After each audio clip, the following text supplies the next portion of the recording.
પારિમાણિક સૂત્ર મૂકીને આપણે અનનોન મેળવવાના છે. તો એમાં આપેલ છે પાણીમાં વિસ્ફોટ થતા, પાણીમાં વિસ્ફોટ થાય, બોલો, ઉત્પન્ન થતા વાયુના પરપોટાનો આવર્તકાળ. એટલે ટૂંકમાં પરપોટો જ્યારે ઉત્પન્ન થાય અને પછી ફૂટી જાય ત્યાં સુધીનો સમયગાળો એ આપણને આપેલો, એનું સમીકરણ આપેલ છે. આવર્તકાળ ટી ચલે છે રોની એક્સ ઘાત, ઉર્જાની વાય ઘાત અને દબાણની ઝેડ ઘાત, આવું આપેલું. એમાં લખેલું જ છે પી એટલે દબાણ છે, ઈ એટલે ઉર્જા છે અને રો એટલે ઘનતા. તો એક્સ વાય અને ઝેડના મૂલ્ય મેળવવાના છે. સિમ્પલ, બે બાજુ પારિમાણિક સૂત્ર મૂકવાના છે અને ઘાતાંકો જે છે એને સરખાવાની થશે. તો પહેલાં આપણે પારિમાણિક સૂત્ર મેળવી લઈએ. પહેલાં ચલે છે નિશાની કાઢો એટલે બરાબર આવે કે રોની એક્સ, ઈની વાય ઘાત અને પીની ઝેડ ઘાતાંક. હવે આ સમીકરણ નંબર 1, પહેલા રોનું પારિમાણિક સૂત્ર. તો રો એટલે ઘનતા અને ઘનતાનો એકમ હોય કિલોગ્રામ પ્રતિ મીટર ઘન. તો પારિમાણિક સૂત્ર આનું શું બનશે? m1 L-3 અને T0, આ ઘનતાનું પારિમાણિક સૂત્ર. બીજું છે ઉર્જા. કઈ ઉર્જા એ નથી કીધું, તો આપણે જાણવું નથી. ઉર્જાનું પારિમાણિક સૂત્ર 122, સીધું m1 L2 T-2. ત્યાર પછી દબાણ. તો શરૂઆતમાં તમને દબાણનો એકમ આપતા હતા, હવે નહીં આપે. તો યાદ રાખી લો, દબાણ એટલે બળના છેદમાં ક્ષેત્રફળ થાય, ન્યૂટન પ્રતિ મીટર સ્ક્વેર. તો ન્યૂટનનું 112 m1 L1 T-2 છેદમાં મીટર સ્ક્વેર એટલે L2. તો L2 ઉપર આવે m1 L-1 T-2. ચાલો, સરસ, ત્રણેયના પારિમાણિક સૂત્ર મળી ગયા. સમીકરણ 1 માં મૂક દો બધા. એટલે સમીકરણ 1 માં પારિમાણિક સૂત્રો મૂકતા. તો હવે આ પ્રોસિજર આપણે પરીક્ષામાં નથી કરવાની, ટેવાઈ જવાનું ઝડપથી પારિમાણિક સૂત્ર લખતા. આ તો શું અત્યારે હજી નવું છે એટલે આપણે લખી. બાકી ડાબી બાજુ જમણી બાજુ સીધા રફકામમાં મૂકવા જ માંડવાના પારિમાણિક સૂત્ર. ડાબી બાજુ સમય છે, આવર્તકાળ એટલે. તો આવર્તકાળનું પારિમાણિક સૂત્ર m0 L0 T1. જમણી તરફ કેનું આવે નહીં, કઈ મૂકતા હતા કેનું કઈ નહીં, રોનું આ મેળવું m1 L-3 T0, પણ એની કેટલી ઘાત છે? x ઘાત, એટલે ઉપર x મૂકવાનું. પછી ઉર્જા. તો ઉર્જા 122 m1 L2 T-2, પણ એની ઘાતાંક કેટલી છે? y, એટલે ઉપર આપણે y મૂક્યું. પછી દબાણ. તો દબાણ આ મેળવું m1 L-1 T-2, એની કેટલી ઘાત છે? z. હવે જે ઘાત રહી ને, શું રહી? ઘાત રહી, એને અંદર ગુણાવી દો. x, y અને z ને ઘાતાંકને અંદર ગુણી નાખો એટલે ડાબી બાજુ તો એમ નામ જ આવશે m0 L0 T1 equal to કે એમ નામ. અહીંયા બોલતા જાઓ, m ની કેટલી? x, l ની -3x, t ની કેટલી થઈ જાય? 0. તો 0 વાળી લખવી નથી આપણે. આમાં m ની y ઘાત, l ની 2y અને t ની -2y. આની અંદર m ની z ઘાત, l ની -z અને t ની -2z. લખવામાં ધ્યાન રાખજો, 22 નો વંચાઈ જાય કે t ની -22 ઘાત. બગડો અને z. હવે આધાર સરખો ઘાતાંકનો કરો સરવાળો. તો m ની ઘાતાંક એક x છે પછી y, તો x વત્તા y વત્તા z. હવે l -3x plus 2y minus z અને t, તો અહીંયા કંઈ નથી t નું, -2y માઇનસ 2z. આવી ઘાતાંકો મળે છે m0 l0 t1. આવું તો છે જ. બે બાજુની ઘાતાંક સરખાવી દો, જો સમીકરણ મળશે. અત્યાર સુધી સીધા જવાબ આવતા હતા, હવે નહીં. બંને બાજુની ઘાતાંક સરખાવો તો અહીંયા m ની x plus y plus z અને આ બાજુ 0, એટલે સમીકરણ બને x વત્તા y વત્તા z ઇક્વલ ટુ 0. સમીકરણ નંબર બીજું. એના પછી l ની ઘાત -3x plus 2y minus z equal to આ બાજુ l ની 0. સમીકરણ 3. t ની ઘાત જુઓ, -2y માઇનસ 2z બરાબર 1. સમીકરણ 4. આપણે બધા કોણ છીએ? મેથ્સ વાળા. લોપની રીતે ઉકેલતા આવડે કે નહીં? આવડે.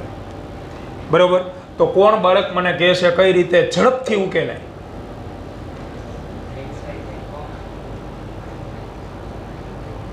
હાથ ઊંચો કરી. ઝડપથી કઈ રીતે ઉકેલ? લોપની રીત તો કેટલી આવે તમને, પણ આપણે 2 મિનિટમાં જવાબ લાવો. 2 જ મિનિટમાં બોલો.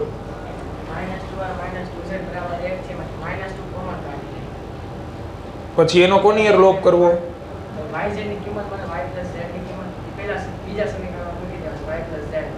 સરસ, વેરી ગુડ, ચાલે. ખબર પડી શું કીધું? આમાંથી -2 કોમન કાઢ લો. -2 કોમન નીકળે એટલે y વત્તા z વધે. -2 આ બાજુ છેદમાં જતું રહે, તો y વત્તા z ની કિંમત મને કેટલી મળે? -1/2. આ y વત્તા z ની કિંમત હું સમીકરણ 1 માં મૂક દઉં, -1/2, એટલે સીધી x ની કિંમત કેટલી આવી? +1/2. આ y વત્તા z જ વંચાય ને, એની જગ્યાએ શું મૂક દેવાનું? -1/2. તો એ -1/2 આ બાજુ જતા રહે કેવા થઈ ગયા? પ્લસ. x ની સીધી કિંમત આવી ગઈ. પછી શું કરવાનું? એ સમીકરણ લોપની રીતે ઉકેલવા પડે ને. તો એના કરતાં એક બીજી હેલી રીતે કહી, આ રીત તો ચાલે જ. Very good. હવે દર વખતે તો આપણા ભાગ્ય સારા હોય નહીં, ડોસી ડાળિયા ખાતી ન હોય, એટલે અહીંયા જેમ દર વખતે y વત્તા z મળે છે, તો અહીંયા તો બાય ચાન્સ એ પ્રમાણેની આપણને કન્ડિશન મળી જાય. પણ જ્યારે આવા સમીકરણ મળે ને, તો એક છટકબારી ખુલ્લી રાખી હોય એ લોકોએ. આ છટકબારી થઈ હારે નહીં. 3 સમીકરણ તમને મળશે ને, એમાંથી એક સમીકરણ બૂઠું મળશે. કેવું મળશે? બૂઠું. આ બૂઠું છે. આમાં કોણ એબસન્ટ છે? x. ધ્યાનથી સમજો આ વસ્તુ. x એબસન્ટ છે. હવે આ બેમાં તો ત્રણેય ચલ હાજર છે, બરાબર. તો આ બે સમીકરણમાંથી આપણે ટાર્ગેટ બનાવવાનો x ને. x એબસન્ટ છે ત્રીજા સમીકરણમાં. હવે આ બે સમીકરણને હું લોપની રીતે એવી રીતે ઉકેલીશ કે જેથી x વાળું પદ ઉડી જાય. તો x વાળું પદ મારે આ બેમાંથી ઉપર નીચે તમે લોપની રીતમાં લખતા હતા એમ ઉડાડવું હોય તો આને 3 વડે ગુણ ન ખાય, એટલે 3x ઉડી જવાના, બરાબર. એટલે કે ટાર્ગેટ આપણો ફિક્સ, કે આપણે કોની સોપારી લેવાની છે? x. એને ઉડાડ દેવાનો ઢીચક્યાં કરી, બરાબર. એટલે મને જે હવે 5મું સમીકરણ મળશે ને, 5મું, એમાં કયા કયા ચલ હાજર રહેશે? y અને z. એનો હું સીધો લોપ આની હારે કરી શકીશ. સમજાય શું કહેવા માંગુ? આડી એવડી રીત નહીં કરવાની, નહીતર લાલચમાં બુરી તરીકે છે ફસાઈ જાઓ. દેખાડું જો તમે આને જોવે ને એટલે અમુક વિદ્યાર્થી રહી જ ન કે વાહ વાહ વાહ વાહ વાહ ઝેડ ઉડી ગયા, ઝેડ ઉડી ગયા. બરોબર, તું સાચો, ઝેડ ઉડી ગયા, પણ તે 5મું સમીકરણ તને મળશે, એમાં કોણ બે જીવતું રહેશે? તો કે x ને y. એનું શું કરશું આપણે? મેગી બનાવશું. x ને y જીવતા રહે, બરોબર. તો હવે એ બે ચલ વાળું સમીકરણ થયું, x ને y વાળું. અને મારી આગળ બે ચલ વાળું સમીકરણ છે, એમાં કયા હાજર છે? y ને z. x ને y હોત તો વાંધો નહોતો, તો તમે ઉડાડીએ. એટલે તમારે હંમેશા શું જોવાનું? જે બુઠ્ઠું સમીકરણ હોય એમાં એક ચલ એબસન્ટ હશે, બરોબર. જે ચલ એબસન્ટ હોય ને એને જ આપણે ટાર્ગેટ બનાવવાનો. એટલે તમને ઓટોમેટિક જે પાંચમું સમીકરણ અથવા ચોથું સમીકરણ જે મળશે નેક્સ્ટ લેવલનું, એ હંમેશા ઓટોમેટિક એવું મળશે કે જે ઓલું બુઠ્ઠું સમીકરણ વધે છે ને એની યાર લોપની રીતે ઉકેલી શકાય. આ સહેલી રીત છે, ધ્યાન રાખજો. આડાવડા લોપ નહીં કરવાના, નહીંતર ભરાઈ જશો પાછા. અહીંયા સુધી તો આરામથી પહોંચી જાય, લોપની રીતે ઉકેલતા ઉકેલતા અડધી કલાક થઈ જાય, બરાબર. અહીંયા ધારો કે મને આવું સમીકરણ આપેલું હોત તો આપણો ટાર્ગેટ શું હોવો જોઈએ? તો ઝેડ હોવો જોઈએ ટાર્ગેટ. આમાં કોણ એબસન્ટ છે? ઝેડ.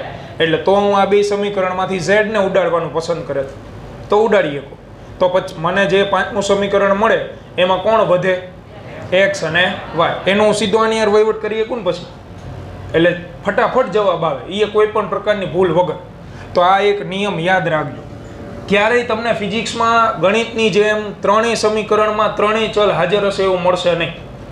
એક તો બુઠ્ઠું મળશે, એ છટકબારી છે આપણી.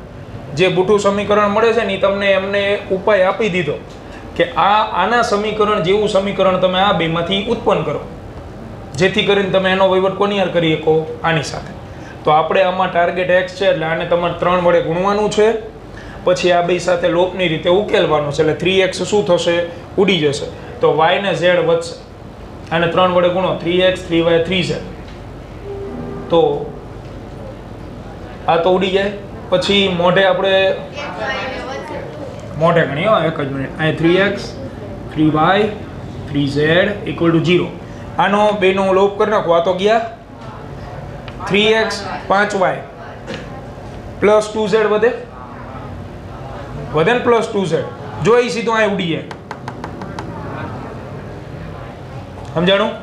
એ સીધો આની યાર ઉડી જશે પ્લસ 2z. એટલે મને સમીકરણ મળશે 5y વત્તા 2z બરાબર 0. તો 2z તો ઉડી જવાના. અહીંયા વધશે 3y, y ની કિંમત સીધી આવશે.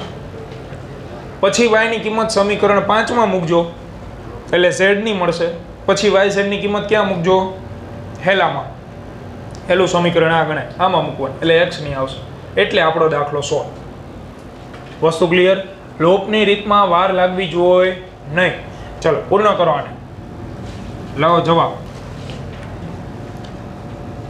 તો સમીકરણ નંબર 2 ને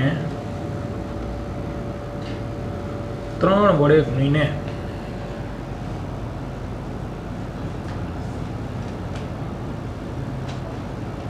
સમીકરણ સાથે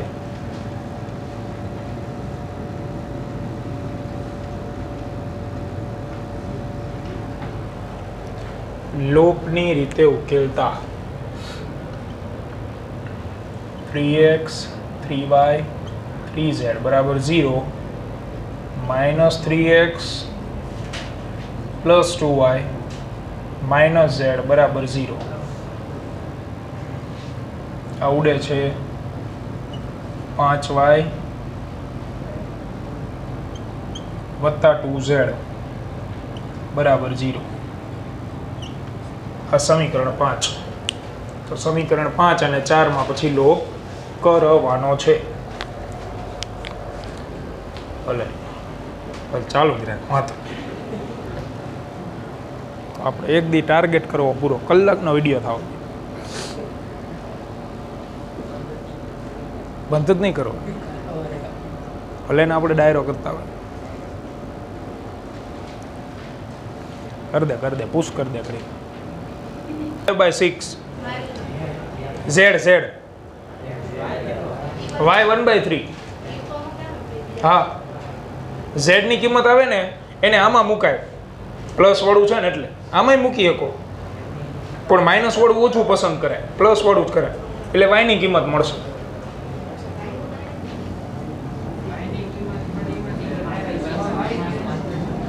સોરી, y ની કિંમત એટલી આવશે -5 હશે.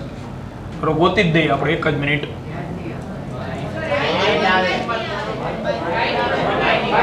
ગોતી દો ભાઈ સાથે. સમીકરણ 4 અને 5 ને ઉકેલતા જો બે ચલ વાળા મળ્યા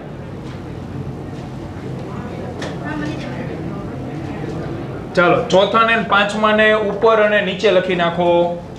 તો 5y plus 2z equal to 1 minus 2y minus 2z equal to 1. આ 0. તો આ તો ઉડી ગયું સીધું. અહીંયા 5y માઇનસ 2y એટલે 3y ઇક્વલ ટુ 1. તેથી y બરાબર 1/3. હવે y ની કિંમત તમારે બે ચલ વાળા સમીકરણમાં મૂકવાનું, એટલે ચોથું અથવા પાંચમું. તો પાંચમામાં મૂકીએ, જેને સમીકરણ નંબર 5 માં મૂકતા. તો સમીકરણ 5 માં મૂકીએ આપણે, એટલે 5y ની જગ્યાએ 1/3 પ્લસ 2z ઇક્વલ ટુ 0. હા, તો બગડામાં ઝેડમાં મને જ નથી ખબર પડતી, તોય હરખું જ લાગે. 2z. હવે પાંચડો અંદર ગુણાવો, એટલે 5/3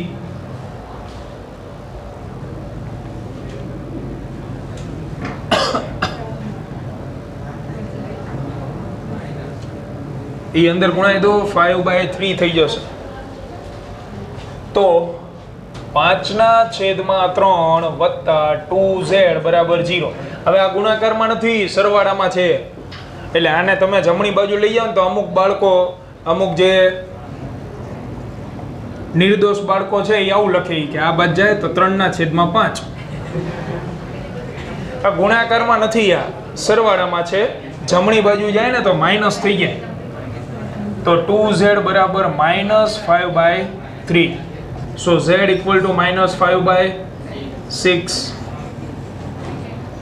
આ જવાબ. તો x અને y ની y અને z ની કિંમત સમીકરણ 1 માં મુકાય. હા વહેલું. હા, બીજું પહેલું તો ઓલું હતું ને, ચલે છે વાળું. તો x વત્તા y વત્તા z માં મૂક દઈએ. તો સમીકરણ 2 માં y અને z મૂકતા, સમીકરણ 2 માં y અને z ની કિંમતો મૂકતા. તો x y ની જગ્યાએ +1/3 અને z ની જગ્યાએ -5/6 ઇક્વલ ટુ 0. આ બે પદ રહ્યા એ જમણી બાજુ જતા રહે એટલે નિશાની ચેન્જ. તો x બરાબર 5/6 પ્લસ થઈ જાય, જ્યારે 1/3 કેવું થઈ જાય? માઇનસ. તો લસા આવે 6 તરી 18, 5 તરી 15, ગાડી આવી અંદર. ગાડીએ માર્યો જુનાગઢનો. અહીંયા આવે -6. 15 - 6 9/18. 9/18 1/2. આ જવાબ. તો ક્રમમાં ઓપ્શન ગોતજો. 1/2, 1/3 અને -5/6. ઓપ્શન બી ઈ જવાબ. કારણ કે અનુક્રમે પૂછ્યું, રકમમાં અનુક્રમે x, y અને z ની કિંમત મેળવો એમ. તો ઓપ્શન આવશે બીજો. પછી 27માં રકમ વાંચો. જે બાળકને બાકી હોય ઝડપથી લખી નાખે.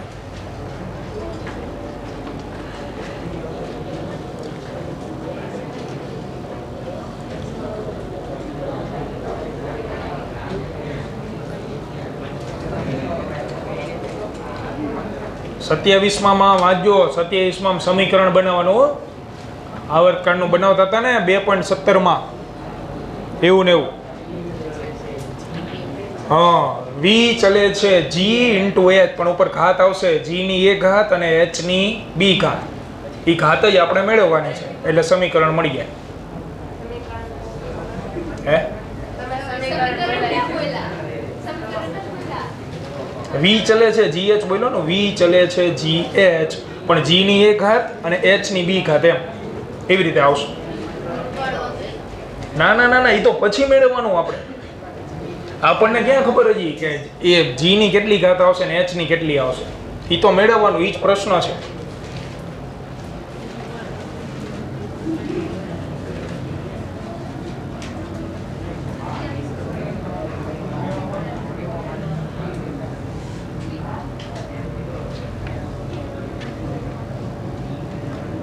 ચાલો વાંચો રકમમાં કીધું છે કે અહીં ધ્યાન પછી લખવાનું મુક્ત પતન કરતા પદાર્થનો વેગ બે પરિબળ પર આધાર રાખે છે. એક વેગ ગુરુત્વ પ્રવેગ અને બીજું ઊંચાઈ. પણ કેટલી ઘાતાંક ઉપર આધાર રાખે એ નથી ખબર. એ આપણો પ્રશ્ન છે, એ મેળવવાનો. એટલે સમીકરણ અત્યાર સુધી સમીકરણ તમને સીધા આપતા હતા. જો ઉપરના એમસીક્યુમાં કેમ સીધું આપેલું છે, ટી ચલે છે, રો ની એક્સ, ઈ ની વાય, એવી રીતે. હવે સમીકરણ થોડુંક બનાવવું પડે આપણે. એટલે વેગ વી ચલે છે, ગુરુત્વ પ્રવેગની એ ઘાત અને ઊંચાઈની બી ઘાત. ફેક્ટર બે જ આપેલા, વેગ રહ્યો એ ગુરુત્વ પ્રવેગ અને ઊંચાઈ ઉપર આધારિત છે એવું લખેલું. તો એ આધારિત હોવું એટલે સમપ્રમાણમાં હોવું. બરાબર. સમપ્રમાણની નિશાની કાઢો એટલે અચળાંક કે, જી ની એ, એચ ની બી. હવે ઉતાવળથી ગણવા માટે બે બાજુ સીધા પારિમાણિક સૂત્ર મૂક દો કે અલગથી લખવા પડશે? સીધા જ લખાય ને. ગુરુત્વ પ્રવેગનું તો આવડે બધાને. ઊંચાઈનું શું હોય? L1 હોય ને, ઊંચાઈનું L1. બરાબર. બે બાજુ પારિમાણિક સૂત્ર લખતા. તેથી બંને બાજુએ આ સૂત્ર લખતા. તો લખીએ આપણે પાસૂત્ર. ડાબી બાજુ વેગનું m0L1 t-1 is equal to કે.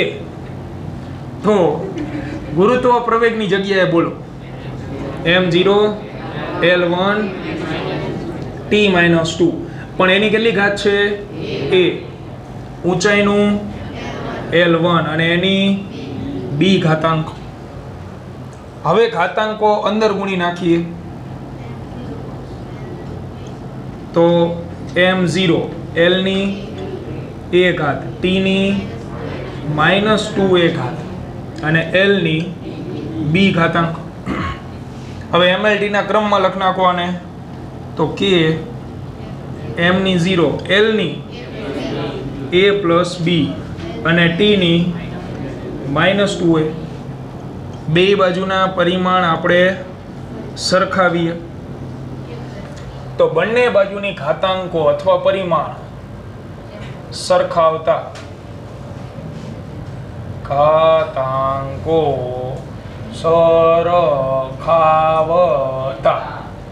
0 બરાબર 0 એવું તો લખાય જ નહીં ને. 0 બરાબર 0 શું કામ લખું? a વત્તા b બરાબર 1.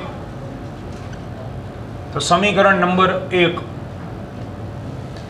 ત્યાર પછી -2a બરાબર -1. તો -2a બરાબર -1. તેથી a બરાબર 1/2 લખાય ને. બે બાજુથી માઇનસ નિશાની કેન્સલ અને બગો રહ્યો એ છેદમાં. જેને સમીકરણ 1 માં મૂકીએ. સમીકરણ 1 માં મૂકતા તો a ની જગ્યાએ 1/2 મૂકો. અહીંયા 1/2 પ્લસ b ઇક્વલ ટુ 1. 1/2 જમણી બાજુ જતું રહે કે 2/1 થઈ જશે? નહીં થાય. b બરાબર 1 - 1/2. આખામાંથી અડધો જાય, અડધો વધે. અથવા લચ્છા લઈ લઈએ તો લચ્છા લઈ 2 - 1/2 એટલે કે b બરાબર 1/2. a ની કિંમત એ 1/2 અને b ની કિંમત પણ 1/2. તો આપણે સમીકરણ મેળવવાનું હતું. તો આને સમીકરણ 1 કહેવાય, આને 2 કહેવાય અને એને 2 કહેવાય તો આને 2 જ કહેવાય. હવે a અને b ની કિંમત આવીને સમીકરણ 1 માં મૂક દો. જો તૈયાર. સમી 1 પરથી v બરાબર k. g ની a ઘાત હતી એની જગ્યાએ 1/2 અને h ની b ઘાત. b ની કિંમત કેટલી આવી? 1/2. 1/2 એટલે વર્ગમૂળ કહેવાય ને. બરાબર. તો k વર્ગમૂળમાં g ઇન્ટુ વર્ગમૂળમાં h. બે વર્ગમૂળમાં છે, કોમન વર્ગમૂળ આપી દો એટલે k √gh. આવો ઓપ્શન હોય જવાબ. ઓપ્શન એ બોલો આવડે? બરાબર. લખના મોઢે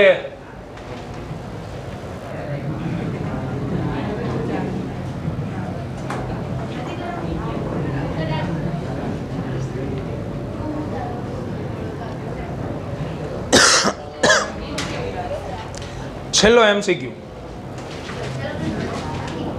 એ તો પછી રકમ વાંચો. 28માં MCQની રકમ ધ્યાનથી વાંચજો. એમાં એક પાછું સમીકરણ આપેલું આપણને. પાણીમાં વિસ્ફોટ થતાં ઉત્પન્ન થતા વાયુના પરપોટાનું સમીકરણ Pની -5/6. ધ્યાનથી સમજજો, અલગ MCQ અગાઉ કરતા. રોની 1/2 અને Eની 1/3 મળે છે. એટલે સમીકરણ બરાબર દબાણ Pની -5/6, રોની 1/2 અને Eની 1/3 ઘાતાંક મળે છે. તો આ સમીકરણનું પરિમાણ કઈ રાશિ જેવું મળે? ઓપ્શન જુઓ, દળ, લંબાઈ, સમય. એટલે એનો મિનિંગ બધું ઉડી જ જવાનું છે. હવે મહત્વની બાબત એ છે કે ડાબી બાજુ કંઈ આપ્યું જ નથી. ડાબી બાજુ સમીકરણ જ લખેલું, એમ કોઈ રાશિ નથી. ડાબી બાજુ વેગનું સમીકરણ છે, કદનું સમીકરણ છે, પ્રવેગનું, એવું કંઈ ન થાય. તો અત્યાર સુધી આવતા સમીકરણ ને આ સમીકરણમાં ઘણો મોટો ફરક છે. ધ્યાનથી સમજો. તો અગાઉ જે સમીકરણ આપણે લખતા હતા ને એમાં ઘાતાંક આપણને ખબર નથી. દાખલા તરીકે આના આગળના જ MCQમાં આપણે લખ્યું હતું V ચલે છે Gની A અને Hની B, અથવા એના આગળનું સમીકરણ ઉપર આપ્યું હતું આવું જ હતું. પણ અહીંયા લખતા હતા A ઘાતાંક આલ્ફા, બીટા ને ગેમા એમ, અથવા XYZ. આપણે અહીં જે MCQ સોલ્વ કર્યો તો અગાઉના MCQમાં શું હતું ખબર? ઘાતાંકો રહીને એ અનનોન આપતા હતા, અજ્ઞાત, જે આપણે મેળવતા હતા. અને આ એના કરતાં સાવ અલગ. આમાં ઘાતાંકો જાણીતી આપી. એટલે આમ ટૂંકમાં સાદું રૂપ જ આપવાનું, કંઈ જ નથી કરવાનું. આમાં ઘાતાંક જાણીતી આપી ને એટલે આમાં જે પ્રોસિજર કરતા હતા ની જ, પણ આમાં તમને સમીકરણ મળતા હતા. તમે ઘાતાંક સરખાવો એટલે આવા સમીકરણ આવતા, A + B = 1 કેમ. આમાં સમીકરણ નહીં આવે, સીધું સોલ્યુશન મળશે, સીધું. કારણ કે ઘાતાંક જુઓ તમે, જાણીતી છે, અનનોન નથી. દાખલા તરીકે ઉર્જાનું ખબર આપણને 122. તો 122 અહીં હું લખું, ઉપર કેટલી ઘાત લખવી પડે? 1/3. હવે 1/3 મારે ક્યાં ગુણવાની? અંદર. સમજાય? એટલે આવા પદ આનો તમે અંદર ગુણો શું મળે? Mની 1/3, Lની 2/3, Tની -2/3. આવા તમને પદ મળશે 3. પછી શું કરવાનું? આધાર સરખો ઘાતાંકોનો સરવાળો. એમાં કાં તો M વાળું નીકળી જશે, કાં L વાળું નીકળી જશે, ને કાં T વાળું. આપણને નથી ખબર કોણ નીકળશે. બરોબર? છેલ્લે વચ્ચે એક, એ આપણો જવાબ. એટલે રીત એને જ ફોલો કરવાની. પણ આગળના MCQની સાપેક્ષે તફાવત તમને મેં કહી દીધું કે આમાં ઘાતાંકો જાણીતી આપેલી છે અને આગળના MCQમાં કેવી આપતા હતા આપણને? અજ્ઞાત. તો રીત એ જ, રાશિ એ જ છે. પારિમાણિક સૂત્ર મૂકવાનું ચાલુ કરી દઈએ. સમીકરણ નંબર 1 કહી દો. ધ્યાનથી સમજજો, સાદું રૂપમાં ભૂલ ન પડવી અને હાથે જ આપજો હું કહું પછી. કારણ કે આમાં ઘાતાંકો અજીબો ગરીબ મળશે થોડીક. પેલા P એટલે દબાણ. તો દબાણ એટલે ન્યૂટન પ્રતિ મીટર સ્ક્વેર. તો હવે ન્યૂટનનું 112 અને મીટર સ્ક્વેર L2. તો આ મળે M1 L -1 T -2. ઘણી બધી વખત મેળવી ગયા. રો એટલે ઘનતા, કિલોગ્રામ પ્રતિ મીટર ઘન, એટલે M1 L -3. 0 વાળા લખવા જ નથી કારણ કે બહુ લેન્ધી મળવાનું, ખબર જ છે. અને ઉર્જા 122. સમીકરણ 1 માં મૂકતા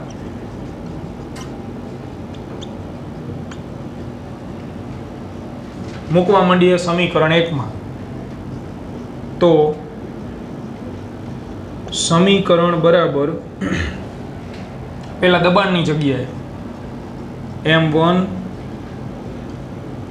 L -1 t -2 પણ એની કેટલી ઘાત છે 5/6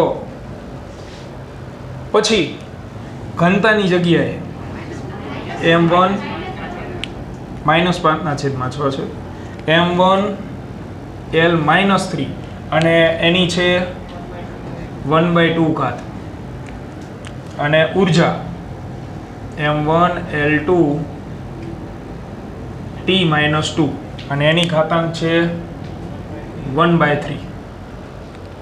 હવે દરેક ઘાતાંક અંદર ગુણાવો એટલે પદ મોટા થઈ જશે. m ની 1 ગુણ્યા -5/6. જોજો આમાં પ્લસ માઇનસમાં એરર રહી ગઈ ને તો જવાબ જ નહીં આવે, ટાઈમ ઊંધો પડે, સમય બગડે ને જવાબ ન આવે. એટલે 1 ગુણ્યા -5/6 તો -5/6 l માઇનસ પ્લસ થઈ જાય ને એટલે હવે આવશે પણ +5/6 t.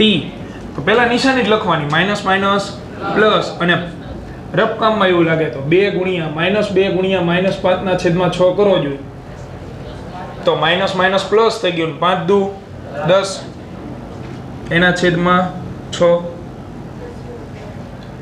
ત્યાર પછી આવડું m 1 × 1/2 1/2 l -3 × 1/2 -3 × 1/2 કેટલા થાય -3/2. m ની 1 × 1/3 1/3 l ની 2/3 અને t ની -2/3. હવે આધાર સરખો ઘાતાંકનો સરવાળો કરતા જાઓ એટલે m વાળા પદ l વાળા પદ અને t વાળા પદ. તો m ચાલો -5/6 +1/2 અને +1/3. ત્યાર પછી l 5/6 -3/2 અને +2/3. જ્યારે t 10/6 ના કંઈ જ નહીં કરવાનું, t વાળું આમાં તો છે નહીં એટલે 0, આમાં -2/3. હવે ઘાતાંકો રહીને એના સાદુરૂપ રફકામમાં આપી દેવાના. ચાલો પહેલા આનું સાદુરૂપ આપીએ -5/6 +1/2 +1/3. બોલો લસા કેટલો લેવાય 6. ચાલો લસા 6. અહીંયા કેટલા ગુણાય કંઈ નહીં 1 એટલે -5, અહીંયા 3 એટલે +3 અને અહીંયા 2 એટલે +2. બોલો થઈ ગયો અંશ 0. 3 ને 2 5 -5 તો 0 એટલે આ આવશે m ની 0 ઘાત. l ની આનું સાદુરૂપ આપી -5/6 +3/2 +2/3. બોલો આમાંય લસા 6, અહીંયા -5 વત્તા અહીં 3 ગુણાય ને એટલે 9 અને અહીંયા 2 તો 4.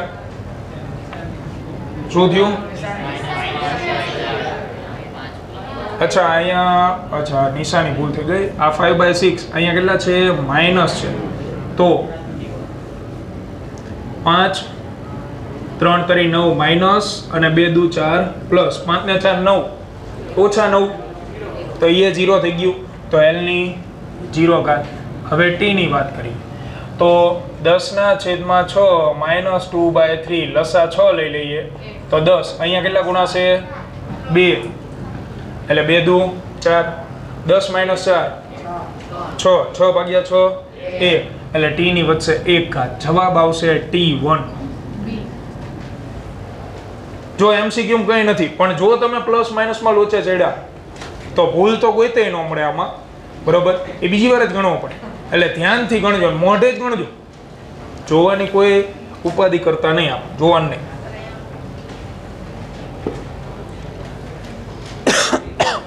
બોલ તો આપણે વાંધો નહીં ગણાવી દઈએ. નાનકડો એવો જ છે. MCQ નંબર 23 તો 23માં એમસીક્યુમાં સમીકરણ આપેલ છે આપણને ગતિ ઉર્જાનું કે બરાબર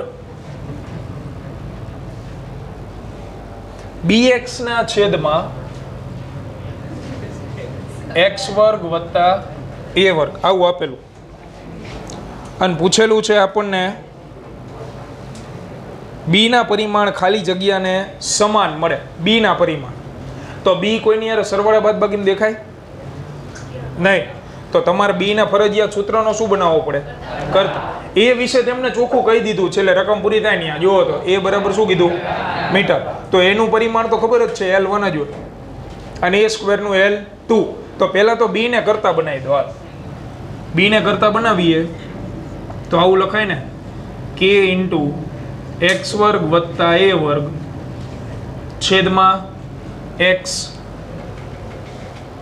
આવું મળે કે ન મળે b ને કરતા બનાવી દો એટલે આ કૌંસ અહીંયા ગુણાઈ જાય અને આમાંથી x રહ્યો આ બાજુ છેદમાં દરેકના પારિમાણિક સૂત્ર મૂક દો જેને આપણે જાણીએ છીએ એમ k એટલે કોણ છે રકમ વાંચીને કહો ગતિ ઉર્જા બોલો ઉર્જાનું 122 દરેકના પારિમાણિક સૂત્ર લખતા તો b બરાબર ગતિ ઉર્જા k નું 122 એટલે m1 L2 t - 2 x વર્ગ હવે a મીટર છે તો x શું હોય મીટર જ હોય એટલે આનું લખશું આપણે L2 લખાય ને અને મીટર સ્ક્વેરનું L2 છેદમાં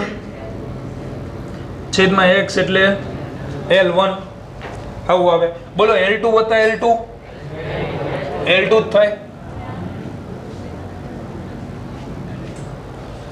તેથી b બરાબર m1 L2 t - 2 અહીંયા L2 છેદમાં L1 તો m1 L ની કેટલી ઘાતાંક આવશે 2 + 2 અને એકડો ઉપર આવે -1 અને t ની -2 તો m1 L3 t - 2 આ b નું પારિમાણિક સૂત્ર મળે